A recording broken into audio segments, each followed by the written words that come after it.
Video को like करके channel को सब्सक्राइब जरूर कर दें।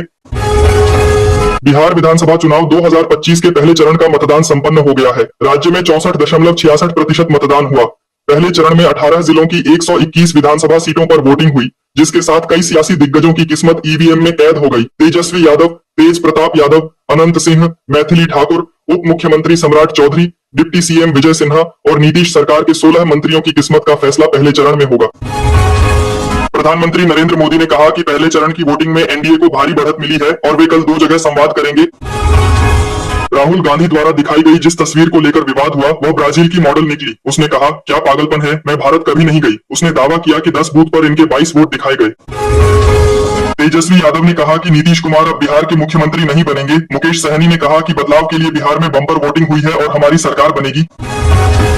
बिहार चुनाव में योगी आदित्यनाथ ने अपील की कि जाति पांति में बंटना नहीं है, अगर एक रहेंगे तो सुरक्षित रहेंगे। राहुल गांधी ने फिर हमला बोलते हुए कहा कि प्रधानमंत्री नफरत बांटने का काम करते हैं। लद्दाख की सड़कों से लेकर बड़े शहरों के फ्लाईओवर और पुल तक बिहार के मजदूर ही बनाते हैं। भाजपा अध्यक्ष जेपी नड्डा ने पलटवार करते हुए कहा कि जंगलराज विकास का सबसे बड़ा विरोधी है और भाजपा बिहार में अब तक की सबसे बड़ी जीत दर्ज करेगी। कांग्रेस नेता राहुल गांधी ने बड़ा बयान देते हुए कहा कि बिहार की सरकार नरेंद्र मोदी और अमित शाह दिल्ली से चलाते हैं। एआईएमआईएम प्रमुख असदुद्दीन ओवैसी ने बिहार में जनसभा को संबोधित करते हुए कहा कि मेरा नाम मेरे अब्बा और अम्मा ने असदुद्दीन रखा, जिसका अर्थ है दीन का शेर। कांग्रेस नेता कन्हैया कुमार ने कहा कि हर 5 साल में चुनाव इसलिए होते हैं ताकि अगर जनता सरकार से नाराज है तो उसे बदला जा सके। यति नरसिंहानंद गिरी ने विवादित बयान देते हुए कहा कि हम इस्लाम, मोहम्मद और मोहम्मद के नाम को खत्म करेंगे। समाजवादी पार्टी के प्रमुख अखिलेश यादव ने कहा कि जब नया बिहार बनेगा तब नौकरियां मिलेंगी। बिहार के चुनाव से पूरे देश में संदेश जा रहा है, आप बिहार बदलो, हम उत्तर प्रदेश बदल देंगे।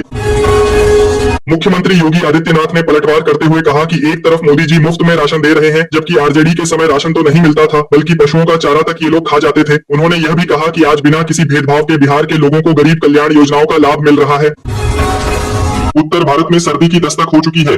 पहाड़ी राज्यों में बर्फबारी से मैदानी इलाकों में ठंड बढ़ गई है। दिल्ली एनसीआर में प्रदूषण का स्तर खतरनाक श्रेणी में पहुंच गया है, जिससे सांस संबंधी दिक्कतें बढ़ी हैं। मौसम विभाग ने कहा है कि उत्तर प्रदेश में मौसम सामान्य रहेगा, जबकि बिहार में ठंड और कोहरे की शुरुआत होने की संभावना है। दक्षिण भारत के कुछ हिस्सों में लगातार बारिश से जनजीवन प्रभावित है।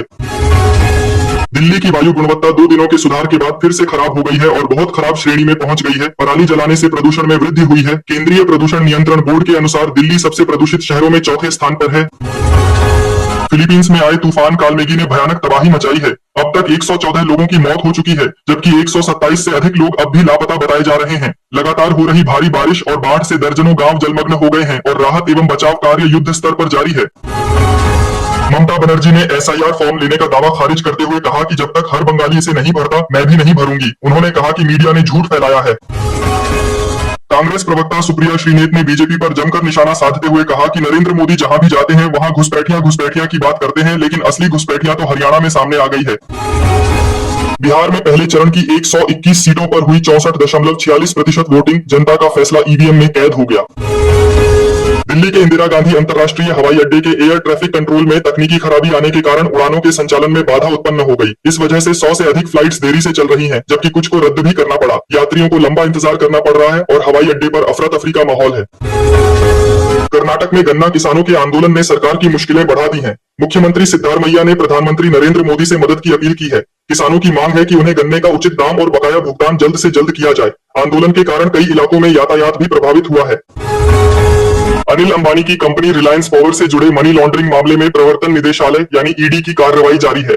एजेंसी ने इस केस में तीसरे आरोपी को गिरफ्तार कर लिया है। सूत्रों के अनुसार आरोपी ने कंपनी से जुड़ी संदिग्ध वित्तीय गतिविधियों में अहम भूमिका निभाई थी।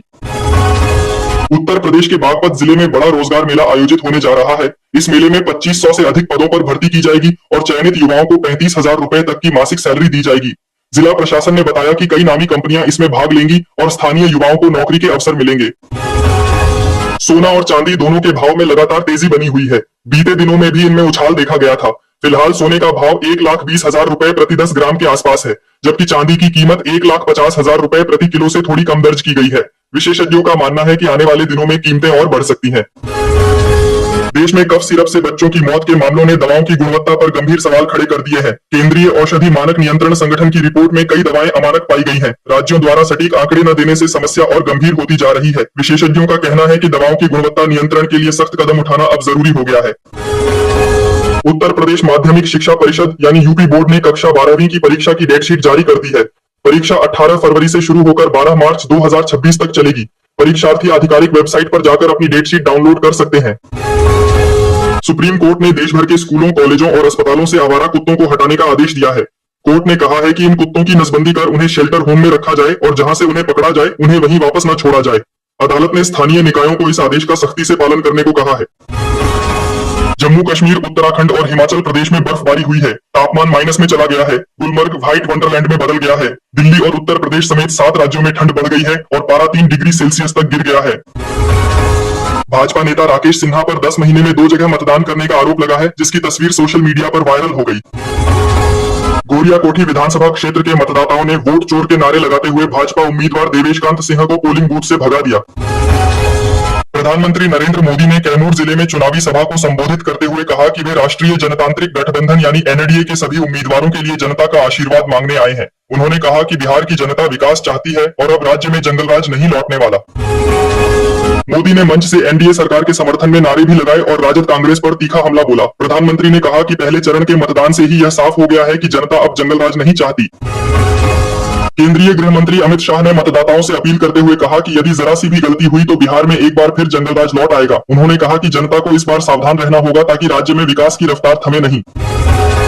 कांग्रेस नेता राहुल गांधी ने कहा कि यह एक सामान्य बात है। उन्होंने अपनी प्रेजेंटेशन में दिखाया कि हरियाणा का चुनाव नहीं था, बल्कि बड़े पैमाने पर चोरी हुई थी। राहुल गांधी ने कहा कि देश में लोकतंत्र को कमजोर करने की कोशिश की जा रही है और जनता को इसे समझना होगा।